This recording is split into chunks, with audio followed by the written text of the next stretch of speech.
우리는 우리의 옛 자아를 십자가에 못 박아야 할 사람들입니다. 우리의 자아는 주님과 함께 십자가에서 못 박혔고 장사되었습니까?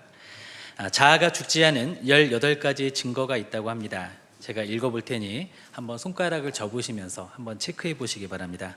첫째, 다른 사람과 경쟁하기를 좋아한다. 둘째, 야망을 버리지 못하며 남에게 받는 부당한 취급을 도무지 견디지 못한다. 셋째, 자신에 대한 다른 사람들의 평가를 무엇보다 중요시 여긴다. 넷째, 진리와 아무 상관없는 자신의 주장을 굽히지 않는다. 다섯 번째, 자신이 모든 일을 주관하지 않는 한 동료들과 함께 일하지 않는다. 여섯 번째, 스스로 자기 만족에 빠진다. 일곱 번째, 자신은 항상 남보다 일을 잘할 수 있다는 생각에 도취된다. 여덟 번째, 일을 하는 과정에서 자기 자신을 나타내고 싶어한다. 아홉 번째, 내가 가는 곳마다 투쟁이 생긴다. 열 번째, 자신의 의견과 다른 의견을 가진 사람들을 부드럽게 대하지 않는다. 11번째, 항상 자신의 의견과 견해를 표현하기를 좋아한다. 12번째, 자신의 뜻을 하나님의 뜻인 것처럼 나타내려고 애쓴다. 13번째, 사소한 일에도 까다로운 규칙과 법칙을 만들고 싶어한다. 14번째, 다른 사람들의 관심과 주목을 끌 수 있는 지식과 기술을 추구한다. 15번째, 분노, 거칠음, 인내치 못하는 정신을 드러낸다. 16번째, 시기와 질투의 정신을 버리지 못한다. 17번째, 다른 사람과 마찰이 생겼을 때 자신을 동정한다. 18번째, 자신의 생각이나 판단을 성경 말씀보다 위에 놓는다. 자, 손가락 5개 이상 접으신 분 한번 손 들어 보실래요? 네, 우리들의 자아가 생각보다 아주 건강한 것 같습니다. 잘 살아있는 것 같습니다. 애석하게도 우리의 자아는 잡초보다도 생명력이 있으며 좀비처럼 쉽게 죽지 않습니다. 또 바퀴벌레처럼 죽어가면서도 또 죽어서도 알을 부화시킵니다. 우리의 자아는 뽑고 밟아도 제거되지 않습니다. 가까스로 머리를 맞춰야 죽을까 말까 합니다. 박멸된 줄 알았는데 어느새 우글거립니다. 우리가 예수님을 믿은 후에도 우리의 옛 자아는 또 우리의 죄성은 불쑥불쑥 튀어나오죠. 그때마다 저는 이렇게 기도합니다. 주님, 살아있어서 죄송합니다. 그리고 뽑고 쏘고 뿌리는 회개 기도를 합니다. 여러분들의 자아는 어떠십니까? 관 밖으로 활보를 하고 다니거나 관 뚜껑을 들썩이는 상태가 아니기를 바랍니다. 오늘 본문을 통해서는요, 십자가에 못 박혀야 할 옛 자아, 죽어야 할 죄성이 무엇인지 그것을 함께 살펴보기를 원합니다. 첫째로, 이스라엘은 팔레스타인보다 특별하지 않습니다. 자신의 민족 구원을 향한 바울의 염원과 번민은 끊이지 않았습니다. 바울은 로마서 9장에서 자신의 동족인 이스라엘 사람들 대부분이 복음을 받아들이고 있지 않자 그것을 거부하고 있는 것에 대해 안타까워하면서 그들의 구원을 간절히 바랬었습니다. 바울은 자신의 민족이 구원을 받는다면 내가 저주를 받아서 그리스도의 사랑에서 끊어진다 할지라도 그것을 감수하겠다 이렇게 말할 정도로 그는 간절하게 동족의 구원을 원했습니다. 그리고 로마서 10장에서도 사도 바울은 다시 한번 그의 동족 이스라엘이 복음을 받아들이기를 원하는 간절함을 표현합니다. 바울은 유대인들을 정죄하거나 비난하지 않고 찢어질 것 같은 아픈 마음으로 호소를 합니다. 우리 로마서 10장 1절 말씀을 함께 읽겠습니다. 형제들아, 내 마음에 원하는 바와 하나님께 구하는 바는 이스라엘을 위함이니 곧 그들로 구원을 받게 함이라. 아멘. 우리도 이와 같은 마음으로 우리의 고륙 친척을 위해서 우리의 민족을 위해서 기도하고 전해야 할 것입니다. 그리고 최근 발발한 이스라엘 하마스 전쟁과 관련해서 오늘날 이스라엘은 하나님 앞에 어떠한 상태에 있는지, 또 그리스도를 믿지 않는 이스라엘은 팔레스타인 사람보다 특별한 위치에 있는지, 또 우리 그리스도인들은 이스라엘에 대해 어떤 태도를 취해야 하는지 이것을 우리가 함께 정리해 보면 좋겠습니다. 이스라엘의 재건 과정과 이스라엘 하마스 전쟁의 성격을 잠시 우리가 좀 생각해 보면 좋겠습니다. 중동의 패권 국가였던 오스만 제국은 1차 세계대전에서 패망을 하죠. 그 뒤에 영국은 팔레스타인 지역을 장악하게 됩니다. 당시 이곳에 사는 사람들 중 대부분이 아랍인이었고 유대인들은 소수 민족에 불과했습니다. 그 뒤에 국제사회는 영국에 한 과제를 맡깁니다. 팔레스타인 지역에 유대인을 위한 나라를 건설하라는 것이죠. 그러자 팔레스타인에 살던 아랍인과 유대인 사이에 긴장감이 커지게 됩니다. 유대인들에게 팔레스타인 땅은 어떻죠? 조상들의 고향이었죠. 약속의 땅이었죠. 반면에 팔레스타인은 아랍인들에게 또 어떤 땅이었습니까? 이 땅은 오랫동안 그들의 삶의 터전이었습니다. 그렇기 때문에 아랍인들은 영유권을 주장했습니다. 그러던 중에 1939년 9월에 2차 세계대전이 일어나게 됩니다. 이때 많은 유대인들이 나치에 의해서 학살을 당하죠. 홀로코스트가 일어납니다. 그래서 많은 유대인들이 이것을 피해서 팔레스타인으로 이주해 옵니다. 피난해 옵니다. 그래서 팔레스타인에는 유대인들이 늘어났습니다. 그러자 유대인과 아랍인 사이에 폭력 사태가 일어나기 시작했습니다. 뿐만 아니라 영국의 통치에 대한 반감도 커졌습니다. 1947년 유엔은 팔레스타인 분할안을 통과시켰습니다. 이것은 팔레스타인 지역을 유대인 국가, 아랍 국가 이렇게 분리하되 예루살렘은 국제 공동 통치 구역으로 하자는 것이었습니다. 예루살렘은 누구의 소유도 아닌 국제 도시가 될 계획이었습니다. 유대인 지도자들은 이 분할안을 받아들였지만 아랍 측의 거부로 결국 실행되지는 못했습니다. 그리고 1948년에 문제를 해결하지 못한 영국 통치자들은 팔레스타인을 떠났습니다. 그 뒤에 유대인 지도자들은 이스라엘 국가 건국을 선언했습니다. 이에 대해 팔레스타인인들은 이스라엘의 국가 수립을 반대했고 1차 중동 전쟁이 일어났습니다. 이웃 아랍 국가의 군대들이 팔레스타인 지역을 침략한 것이죠. 이듬해 1차 중동 전쟁이 휴전으로 끝날 무렵에 이스라엘은 이때 승기를 잡아서 팔레스타인 지역의 대부분을 장악하게 됩니다. 이후에 수십 년 동안 더 많은 전쟁과 싸움이 지속되었습니다. 그리고 1967년 또 다른 전쟁이 발발합니다. 그 결과 이스라엘은 동예루살렘과 서안지구, 시리아 골란 고원, 그리고 가자지구와 이집트 시나이 반도까지 점령을 하게 됩니다. 팔레스타인 난민 대다수와 그 후손들은 가자지구와 요르단, 시리아, 레바논에 흩어져 살게 됩니다. 이스라엘은 여전히 서안지구를 점령하고 있습니다. 그리고 가자지구에서는 철수했지만 유엔은 가자지구를 이스라엘 점령지 일부로 간주하고 있습니다. 그리고 지난 10월 7일에 가자지구에 있는 하마스가 기습 공격을 해서 이스라엘의 많은 민간인들이 희생되었습니다. 그리고 사실상 이것은 전쟁이 아니라 테러였습니다.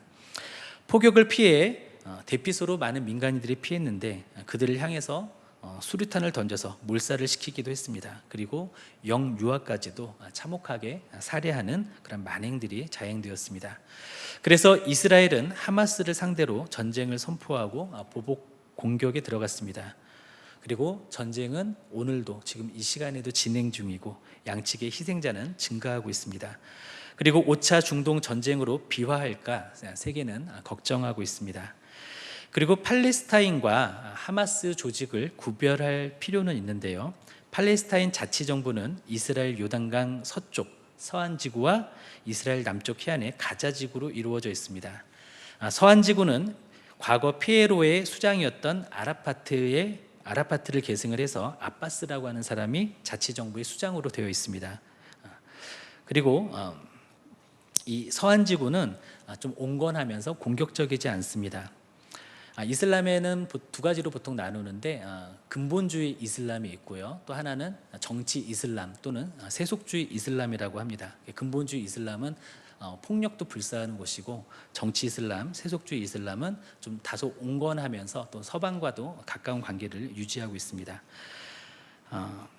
서한 지역은 그런 그 정치 이슬람의 형태를 가지고 있는데 가자지구에는 2006년에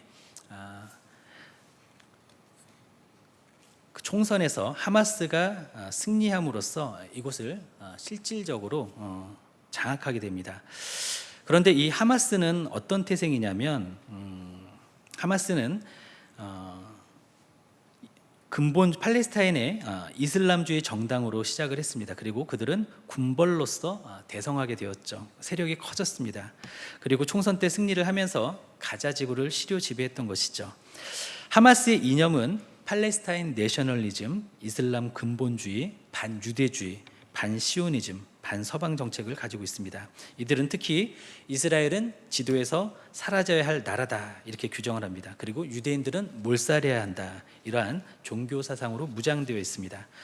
그렇기 때문에 미국, 캐나다, 영국, 유럽 연합은 하마스를 테러리즘 단체로 지정을 했습니다. 따라서 이번 전쟁은요, 이스라엘과 팔레스타인의 전쟁이라고 보기보다는 이스라엘과 테러 조직인 하마스의 전쟁으로 보는 것이 맞습니다.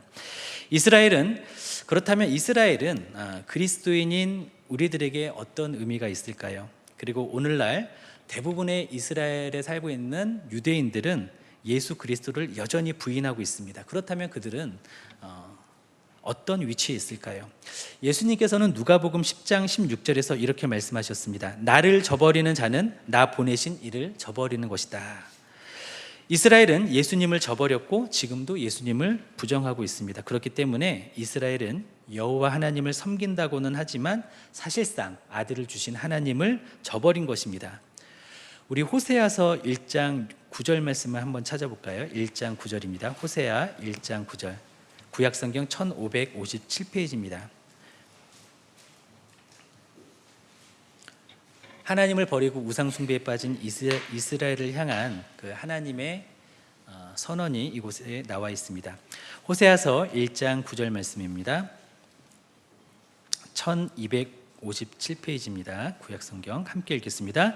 여호와께서 이르시되 그의 이름을 로암미라 하라. 너희는 내 백성이 아니요 나는 너희 하나님이 되지 아니할 것임이라. 나는 너희 하나님이 되지 않을 것입니다. 너희는 내 백성이 아니다. 여기서 말하는 로암미는 로는 아니다라고 하는 부정접두어인데요, 내 백성이 아니다라는 뜻을 가지고 있습니다. 이것이 바로 언약을 파기했던, 하나님을 배반했던 이스라엘 백성에게 주셨던 하나님의 말씀입니다. 그렇다고 하나님께서 이들을 영원토록 백성 삼지 않으신다라는 의미는 아닙니다. 로마서 11장 25절에 보면 이방인의 충만한 수가 들어오기까지 이스라엘의 덜어는 완고하게 되었다라고 말씀하시는데, 이 부분은 다음에 기회가 되면 설명해 드리도록 하겠습니다. 하지만 현재 시점에서 이스라엘은 어떻습니까? 하나님과의 언약을 파기한 상태에 있습니다. 그렇기 때문에 하나님께서 주셨던 그 언약을 자기 것으로 주장할 수는 없는 것입니다. 그러므로 미국이나 한국의 그리스도인들이 중동의 정치적, 지리적 상황에서 무조건 이스라엘을 옹호하고 팔레스타인을 반대하는 것은 옳지가 않다라는 것이죠. 물론 어떤 사안에 대해서는 이스라엘이나 팔레스타인에게 우호적인 입장을 취할 수는 있습니다. 다만 중동 상황에 대한 옳고 그름은 이스라엘이나 팔레스타인이나 같은 기준으로 보아야 한다는 것입니다. 반유대주의도 죄악이지만 팔레스타인의 권리에 대한 무조건적인 반대도 죄악입니다.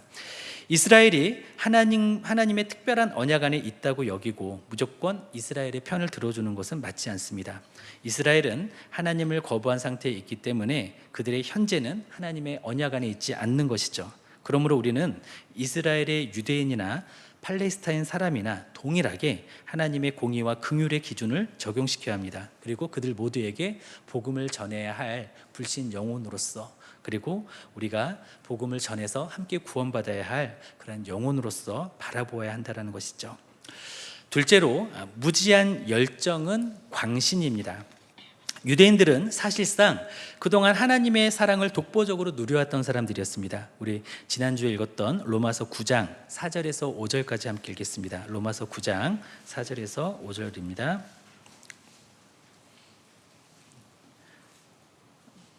같이 읽겠습니다. 그들은 이스라엘 사람이라 그들에게는 양자됨과 영광과 언약들과 율법을 세우신 것과 예배와 약속들이 있고 조상들도 그들의 것이요 육신으로 하면 그리스도가 그들에게 나셨으니 그는 만물 위에 계셔서 세세의 찬양을 받으실 하나님이시니라. 아멘. 하나님은 이스라엘 민족을 내 아들, 내 장자라고 부르셨습니다. 출애굽기 4장에서 그렇게 말씀하셨습니다. 하나님께서는 이스라엘의 성막과 성전 가운데 거하신다라는 표시로 영광의 구름 가운데 임하셨습니다. 출애굽기 29장, 열왕기상 8장의 내용입니다. 그리고 하나님께서는 이스라엘의 조상 아브라함과 이스라엘의 지도자 모세와 이스라엘의 선왕 다윗을 통해서 언약을 맺으신 바가 있습니다. 축복을 약속하셨습니다. 뿐만 아니라 하나님은 이스라엘에게 하나님의 율법을 계시하셨습니다. 또한 이스라엘 민족이 하나님께 나올 수 있는 방법으로 예배를 가르쳐 주셨습니다. 그리고 메시아가 오실 것이라는 약속도 주셨습니다. 그리고 이스라엘이 본받을 수 있는 아브라함, 이삭, 야곱, 요셉, 모세, 여호수아, 사무엘, 다윗과 같은 조상도 주셨습니다. 그리고 하나님은 이스라엘이 가장 먼저 믿음의 은혜를 누릴 수 있도록 예수 그리스도를 바로 이스라엘 민족의 일원으로 태어나게 하셨습니다. 이스라엘은 이와 같이 풍성한 은혜와 사랑을 독식해 왔었습니다. 그런데 그들은 하나님의 사랑을 자기 방식으로 해석하고 자기 열심으로 하나님께 인정을 받으려고 했습니다. 그들은 율법뿐만 아니라 그들이 만들어내는 관습과 규칙들을 지키도록 사람들에게 강요를 했습니다. 그리고 그것은 숨이 막힐 정도로 버거운 것들이었습니다. 그러는 한편 그들은 그러한 것들을 지킬수록 교만해졌습니다. 그리고 자신이 지킨 그것들이 기준이 되어서 다른 사람을 판단을 했습니다. 심지어는 누구까지 판단했냐면 예수님까지 판단을 했습니다.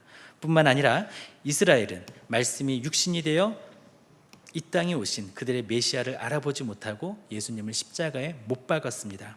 그들이 주동했습니다. 그리고 그리스도인들이 전했던 복음을 부정했고 복음을 전하는 그리스도인들을 대적하고 핍박했습니다. 바울은 이들에게 안타까운 마음이 있었습니다. 그리고 그들의 영적 문제를 정확하게 진단합니다. 우리 로마서 10장 2절 말씀을 함께 읽겠습니다. 내가 증언하노니 그들이 하나님께 열심히 있으나 올바른 지식을 따른 것이 아니니라. 아멘. 여기에서 이스라엘은 두 가지를 잘못했습니다. 그들이 잘못한 그 첫 번째는 자기 방식으로 열심을 냈다라는 것입니다. 10장 2절에 보니까 하나님께 열심히 있는 것 이런 표현을 했죠. 하나님께 열심히 있는 것. 이것은 하나님의 열심하고는 차이가 있겠죠. 하나님께 내 열심이 있다라는 의미입니다. 우리 이 예를 한번 보겠습니다. 사도행전 22장 3절에서 5절입니다. 신약성경 226페이지, 로마서 앞에 있습니다. 신약성경 226페이지, 사도행전 22장 3절에서 5절까지 함께 읽겠습니다. 함께 봉독하시겠습니다. 나는 유대인으로 길리기아 다수에서 났고 이성에서 자라 가말리엘의 문화에서 우리 조상들의 율법의 엄한 교훈을 받았고 오늘 너희 모든 사람처럼 하나님께 대하여 열심히 있는 자라. 내가 이 돌을 박해하여 사람을 죽이기까지 하고 남녀를 결박하여 옥에 넘겼노니 이에 대제사장과 모든 장로들이 내 증인이라. 또 내가 그들에게 다메섹 형제들에게 가는 공문을 받아가지고 거기 있는 자들도 결박하여 예루살렘으로 끌어다가 형벌받게 하려고 가더니. 아멘. 이것은 사도 바울의 고백입니다. 바울은 하나님께 대하여 열심히 있는 사람이었습니다. 그 결과가 무엇이었습니까? 자신이 바리새인으로 교육받은 대로 자신이 믿는 대로 살았습니다. 하나님의 뜻은 둘째치고 자신의 방식으로 열심을 냈습니다. 그 결과 변화되기 이전에 그는 어땠습니까? 살기가 등등한 모습으로 그리스도인들을 색출하여 잡아 옥에 가뒀습니다. 사람을 죽이는 데에도 동참을 했습니다. 이것이 하나님께 대하여 열심히 있는 사람의 모습이었습니다. 하나님께 열심을 가질 것이 아니라 하나님의 열심이 있어야 하는데 바울은 그렇지 못했던 것이죠. 이후에 변화된 바울은 드디어 하나님의 열심을 갖게 됩니다. 우리 고린도 후서 11장 2절 말씀을 함께 보겠습니다. 고린도 후서 11장 2절입니다. 신약성경 297페이지입니다.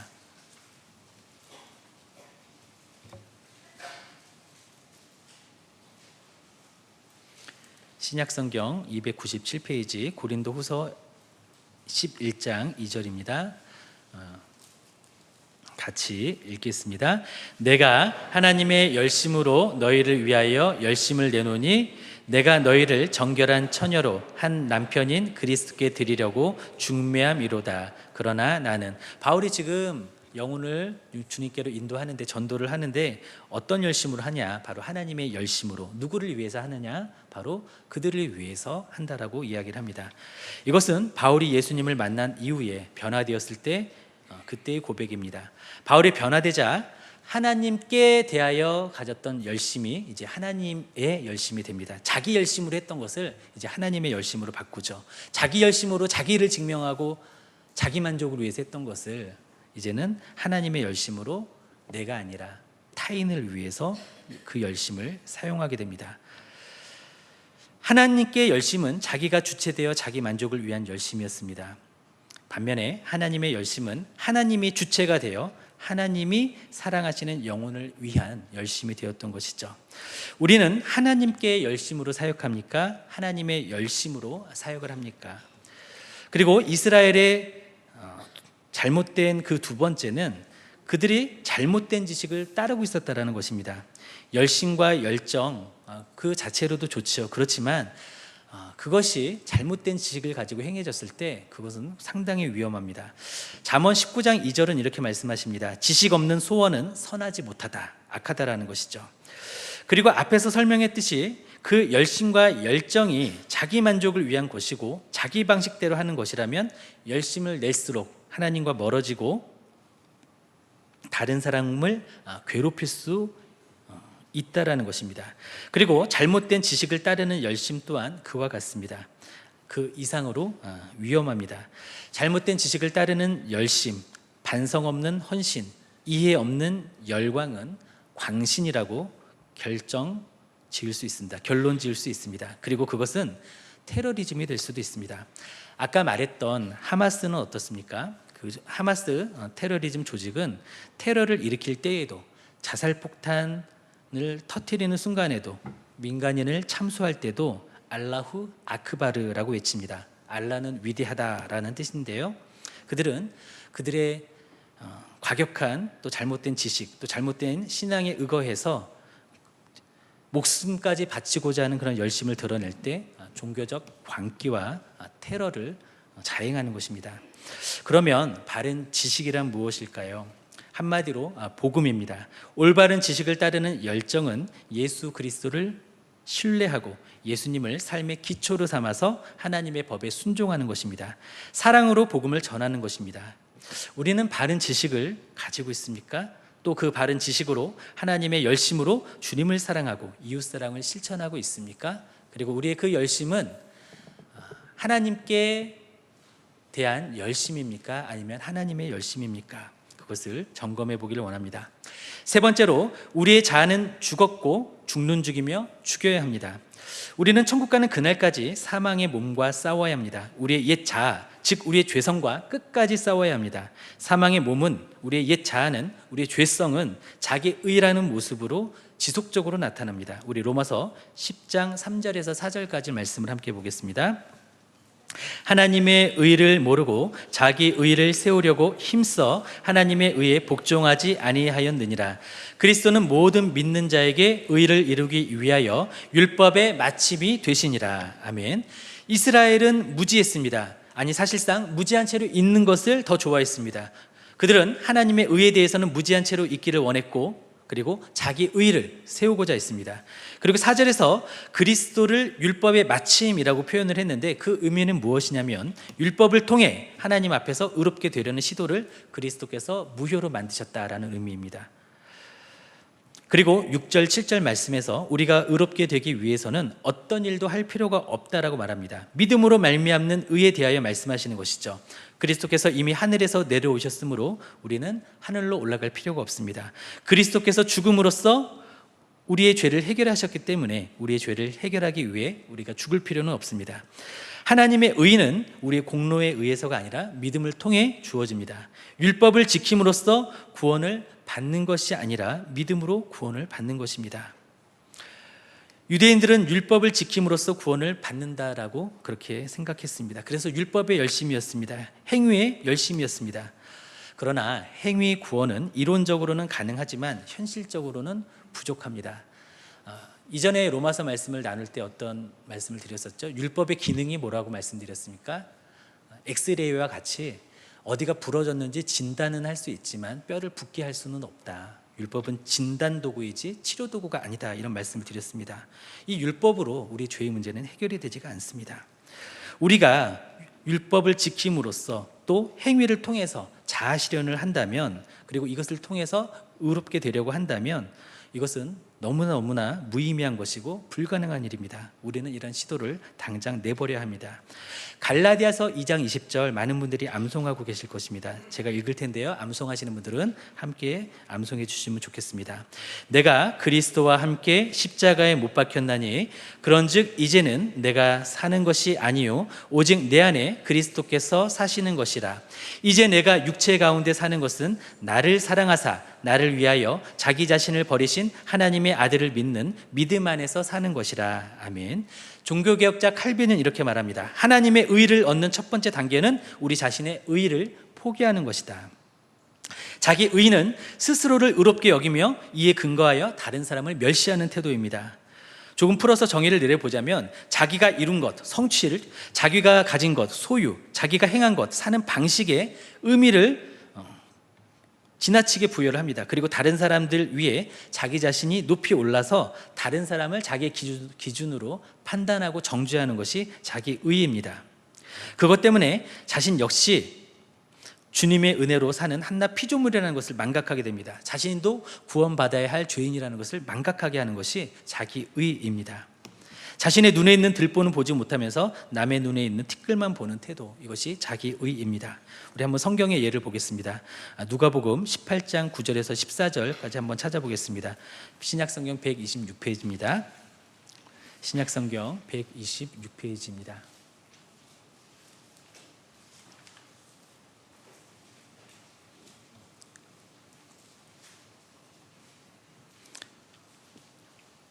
신약성경 126페이지 누가복음 18장 9절에서 14절까지 함께 읽겠습니다.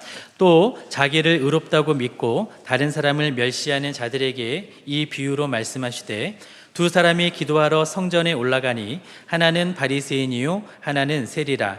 바리새인은 서서 따로 기도하여 이르되 하나님이여 나는 다른 사람들 곧 토색, 불의, 간음을 하는 자들과 같이 아니하고 이 세리와도 같이 아니함을 감사하나이다.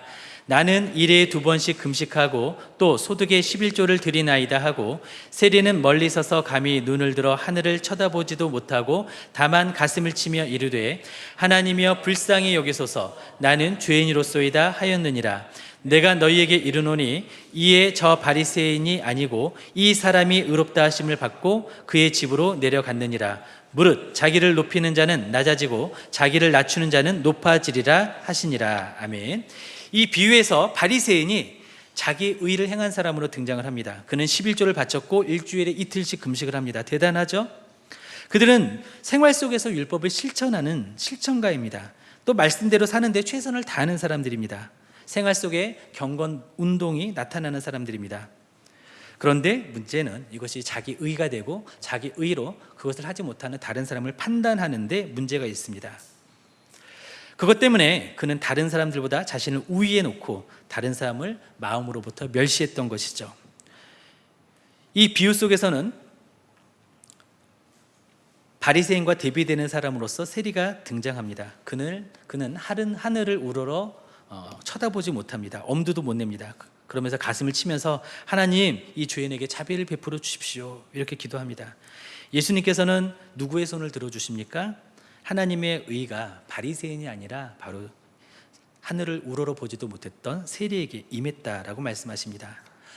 워렌 위어스비 목사님은 이렇게 자기 의로 가득 찬 사람, 바리새인과 같은 사람들을 self-righteous sinner라는 표현으로 정의했습니다. 스스로 의로워진 죄인, 독선적인 죄인 이렇게 정의를 했던 것이죠. 우리는 우리가 행한 그것 때문에 다른 사람보다 자신을 우위에 놓고 다른 사람을 마음으로부터 판단하고 멸시하는 그런 죄에 빠진 적은 없습니까?